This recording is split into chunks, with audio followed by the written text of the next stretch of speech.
Hello viewers, welcome to Shiva's world channel. இன்னைக்கு Friday எங்கள் வீட்டில் என்ன லஞ்சுன்னு பார்த்துடலாமாங்க. சூடான வடித்த சாதம், வெண்டைக்காய் பச்சடி, இதில் மாங்காய் தக்காளி போட்டிருக்கேன், தேங்காய் சீரகம் அரைச்சி விட்டுருக்கேன். வெண்டைக்காய் பச்சடி, கதம்ப சாம்பார், இதில் 10 காய் கிட்ட போட்டிருக்கேன் நான்.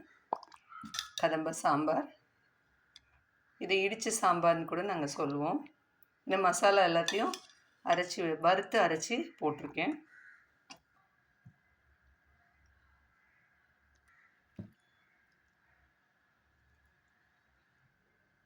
இன்றைக்கி மோர் அடிச்சிருக்கேன்.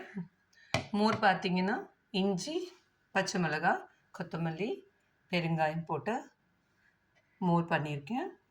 இதுதான் இன்றைக்கி எங்கள் வீட்டில் லஞ்ச். உங்கள் வீட்டில் என்ன லஞ்ச் அப்படிங்கிறத மறக்காமல் கமெண்ட் பாக்ஸில் சொல்லுங்கள். இந்த வீடியோ உங்களுக்கு பிடிச்சிருந்ததுன்னா லைக் பண்ணுங்கள், கமெண்ட் பண்ணுங்கள். மறக்காமல் ஷிவாஸ் வேர்ல்ட் சேனலை சப்ஸ்கிரைப் பண்ணுங்கள். தேங்க்யூ.